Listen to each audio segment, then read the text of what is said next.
नमस्कार, world news में आपका स्वागत है। तो नए साल की शुरुआत के साथ ही बांग्लादेश में हलचल बढ़ गई है। शेख हसीना के बांग्लादेश वापसी के रास्ते खुलने लगे हैं। हालांकि यूनुस सरकार हिंदुस्तान से पूर्व पीएम शेख हसीना के प्रत्यर्पण की मांग कर रहा है, लेकिन अब जब ये कयास लगाए जा रहे हैं कि जल्दी ही बांग्लादेश में उनकी वापसी हो सकती है, तो यूनुस सरकार की चिंता बढ़ती दिखाई दे रही है। तो कैसे शेख हसीना की वापसी से घबराई यूनुस सरकार, इस पर हम करेंगे चर्चा। लेकिन आइए जरा उन खबरों को भी देख लें जिन पर आगे होगी बात। ट्रंप को लेकर छलका ट्रूडो का दर्द, नए साल पर दिया सीधा संदेश। ताइवान पर कब्जा करेगा चीन, जिनपिंग की खुली धमकी। और चलते चलते में देखेंगे स्विट्जरलैंड में लगी बुर्के पर रोक। बांग्लादेश में हालात काफी तनावपूर्ण दिखाई दे रहे हैं। जिन छात्रों ने शेख हसीना की सरकार का तख्ता पलट कर दिया, पूर्व पीएम को देश छोड़कर भागने पर मजबूर कर दिया, इस बार उन्होंने यूनुस सरकार के खिलाफ मोर्चा खोल दिया है। अभी वो मसला हल भी नहीं हुआ था कि यूनुस सरकार को चुनाव आयोग से बड़ा झटका लग गया। आयोग ने शेख हसीना की पार्टी को चुनाव लड़ने की इजाजत दे दी है।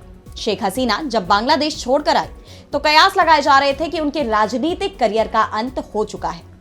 मोहम्मद यूनुस की अंतरिम सरकार ने एक एक कर हसीना पर 100 से ज्यादा मुकदमे ठोक दिए। ये तक कह दिया गया कि वो हसीना की पार्टी अवामी लीग को चुनाव लड़ने से रोकने की तैयारी कर रहे हैं। लेकिन अब शेख हसीना को बांग्लादेश के चुनाव आयोग ने बड़ी राहत दी है। आयोग का कहना है कि अवामी लीग को चुनाव लड़ने से रोकने के लिए कोई कानूनी बाधा नहीं है। सरकार या अदालत के प्रतिबंध लगाने तक शेख हसीना की पार्टी चुनाव लड़ सकती है। इस खबर ने यूनुस सरकार की नींद उड़ा दी है, क्योंकि माना यह जा रहा है कि मोहम्मद यूनुस सत्ता छोड़ने के लिए तैयार नहीं है और इसीलिए वो जल्दी चुनाव करवाने के पक्ष में भी नहीं है, क्योंकि उन्हें पता है कि अगर चुनाव हुए तो मौजूदा हालात में खालिदा जिया की पार्टी बीएनपी एक बार फिर सत्ता पर काबिज हो सकती है। लेकिन अब अगर शेख हसीना की पार्टी भी चुनाव लड़ेगी तो मोहम्मद यूनुस के लिए चुनौतियां और बढ़ जाएंगी। वहीं इस घोषणा के बाद शेख हसीना की वापसी को लेकर भी चर्चा तेज हो गई है। उम्मीद जताई जा रही है कि जल्दी ही अब उनकी वतन वापसी भी हो सकती है। हालांकि यूनुस सरकार हिंदुस्तान से हसीना के प्रत्यर्पण की मांग कर रही है, लेकिन अब वो इसे लेकर तत्पर नजर नहीं आ रहे। वहीं छात्रों के आंदोलन को भी यूनुस की कुर्सी के लिए बड़े संकट के रूप में देखा जा रहा है। ऐसे में सरकार ने उनके इस आंदोलन से दूरी बना ली है। अंतरिम सरकार ने घोषणा की कि वो जुलाई विद्रोह की घोषणा तैयार करेगी, जबकि इससे एक दिन पहले ही उसने भेदभाव विरोधी छात्र आंदोलन की तरफ से इसी शीर्षक के साथ प्रस्तावित घोषणा से खुद को अलग कर लिया था, जिसके कारण 4 महीने पहले तत्कालीन प्रधानमंत्री शेख हसीना को पद से हटना पड़ा था। ऐसे में अब बांग्लादेश की राजनीति में क्या नया मोड़ आता है, इस पर सबकी निगाहें टिकी हुई है। और अब बढ़ते हैं अगली खबर पर। तो कनाडा के पीएम जस्टिन ट्रूडो की मुश्किलें बढ़ती जा रही हैं। एक तरफ हिंदुस्तान पर आरोप लगाकर वो अपने ही देश में घिर गए हैं, वहीं दूसरी तरफ उनके शासन में कनाडा की संप्रभुता संकट में आ गई है। कनाडा को अमेरिका का राज्य बनाने की चर्चा चल रही है, जिसे लेकर ट्रूडो भी अब बौखलाए हुए दिख रहे हैं। नए साल के उनके संबोधन में उनकी ये चिंता भी साफ दिखाई दी। दुनिया भर में नए साल के जश्न के बीच कनाडा के प्रधानमंत्री जस्टिन ट्रूडो ने भी देशवासियों को नव वर्ष की शुभकामनाएं दी है, लेकिन उनकी इस बधाई में बड़ा संदेश छिपा हुआ है। ट्रूडो ने नए साल की पूर्व संध्या पर कहा कि पूरे देश में काउंटडाउन शुरू हो गया है, फिर चाहे आप देश में हो या फिर विदेश में, 2025 आपके लिए नई चुनौतियां और अवसर लेकर आएगा। लेकिन एक चीज जो हम जानते हैं वो ये है कि ये देश मजबूत है और आजाद है और हमें इसे होम कहने पर गर्व है। Happy new year Canada. Trudeau के इस संदेश को डोनाल्ड ट्रंप के उस तंज से जोड़कर देखा जा रहा है जिसमें ट्रंप कनाडा को अमेरिका का 51वां स्टेट और ट्रूडो को कनाडा का गवर्नर कहकर संबोधित करते रहे हैं। दरअसल ट्रूडो पिछले महीने ही अमेरिकी दौरे के दौरान ट्रंप के फ्लोरिडा स्थित आवास मार-ए-लागो पर पहुंचे थे, जहां दोनों नेताओं ने एक साथ डिनर किया। इस डिनर के बाद ट्रंप ने सोशल मीडिया पोस्ट में कहा था कि कनाडा के गवर्नर जस्टिन ट्रूडो के साथ डिनर कर खुशी हुई। ट्रंप ने डिनर के दौरान ट्रूडो को ऑफर भी दिया था कि कनाडा को अमेरिका का 51वां राज्य बन जाना चाहिए। हालांकि ये ऑफर मजाक मजाक में दिया गया था, लेकिन ट्रूडो ये सुनकर असहज हो गए और हंसने लगे।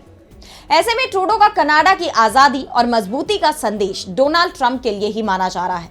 लेकिन ट्रूडो के लिए चुनौतियां केवल देश के बाहर ही नहीं, देश के अंदर भी है। जस्टिन ट्रूडो की पार्टी के सांसद लगातार उनके इस्तीफे की मांग कर रहे हैं।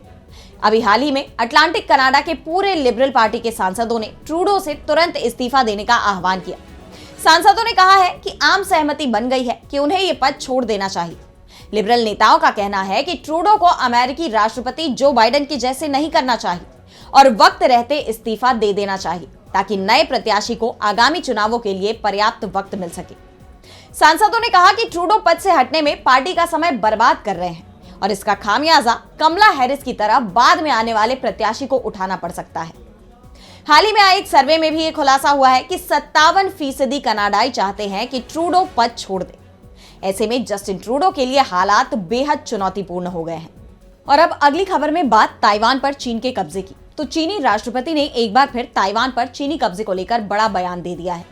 उन्होंने चेतावनी भरे स्वर में कहा कि चीन के साथ ताइवान के विलय को कोई नहीं रोक सकता। यानी चीनी राष्ट्रपति ने 2.3 करोड़ लोगों की आबादी वाले द्वीप राष्ट्र ताइवान के स्वतंत्रता समर्थक ताकतों को साफ चेतावनी दे दी है। दरअसल शी जिनपिंग का यह बयान नए साल 2025 के उनके संबोधन में आया है। उन्होंने कहा कि ताइवान जल डमरू मध्य के दोनों किनारों पर रहने वाले हम चीनी एक ही परिवार के हैं। कोई भी हमारे बीच नातेदारी के बंधन को कभी भी खत्म नहीं कर सकता। इसके साथ ही उन्होंने ताइवान के एकीकरण को लेकर भी बात की।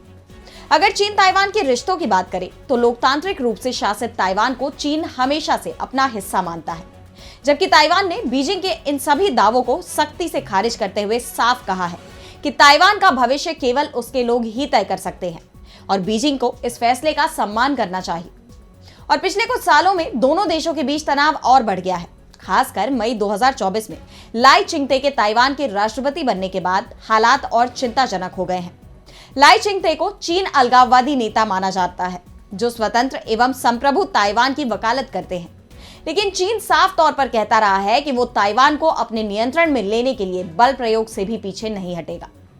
चीन ने पिछले एक साल में अपनी सीमाओं के करीब युद्धपोत भेजकर और लगभग हर दिन हवाई क्षेत्र का उल्लंघन करके ताइवान पर सैन्य दबाव बढ़ा दिया है। और अब शी जिनपिंग का यह बयान क्षेत्र में तनाव को और बढ़ाने का काम कर रहा है। और अब चलते चलते में देखेंगे स्विट्जरलैंड में पब्लिक प्लेस पर बुर्का और हिजाब पर लगे बैन को। तो स्विट्जरलैंड में आज से महिलाओं के पब्लिक प्लेस पर हिजाब, बुर्का या किसी दूसरे तरीके से पूरी तरह मुंह ढकने पर बैन लगा दिया गया है। इस कानून को तोड़ने पर 1000 स्विस फ्रैंक्स यानी इंडियन करेंसी में लगभग 96,000 तक का जुर्माना लगाया जाएगा। आपको बता दें कि स्विट्जरलैंड से पहले Belgium, France, Denmark, Austria, Netherland और बुल्गारिया में भी बुर्का और हिजाब को लेकर कानून लागू किया जा चुका है। इस कानून के बाद महिलाएं पब्लिक प्लेसेस जैसे कि public office, public transport, restaurant, दुकान और बाकी जगहों पर महिलाएं अपना चेहरा पूरी तरह से नहीं ढक सकेंगी। आपको बता दें कि साल 2021 में स्विट्जरलैंड में हुए जनमत संग्रह में 51.21% नागरिकों ने बुर्के पर बैन लगाने के पक्ष में वोट किया था, जिसके बाद बुर्के पर बैन को लेकर कानून बनाया गया था, जो आज यानी 1 जनवरी 2025 से लागू हो रहा है। बताते चले कि साल 2022 में स्विट्जरलैंड की संसद के निचले सदन राष्ट्रीय परिषद में चेहरे ढकने पर बैन को लेकर बनाए गए कानून पर वोटिंग की गई थी। इस दौरान 151 सदस्यों ने पक्ष में और 29 सदस्यों ने इसके विरोध में वोट दिया था, जिसके बाद इसे लेकर कानून बनाया गया। ल्यूसर्न यूनिवर्सिटी के 2021 के एक रिसर्च के मुताबिक स्विट्जरलैंड में न के बराबर ही कोई बुर्का पहनता है। यहाँ सिर्फ 30 महिलाएं ही नकाब पहनती हैं। 2021 तक स्विट्जरलैंड की 86 लाख की आबादी में लगभग 5% ही मुस्लिम थे, जिनमें ज्यादातर तुर्की, बोस्निया और कोसोवो से हैं। तो आज इस वर्ल्ड बुलेटिन में इतना ही। देश दुनिया की तमाम बड़ी खबरों के लिए बने रहिए डीबी लाइव के साथ और मुझे दीजिए इजाजत। नमस्कार।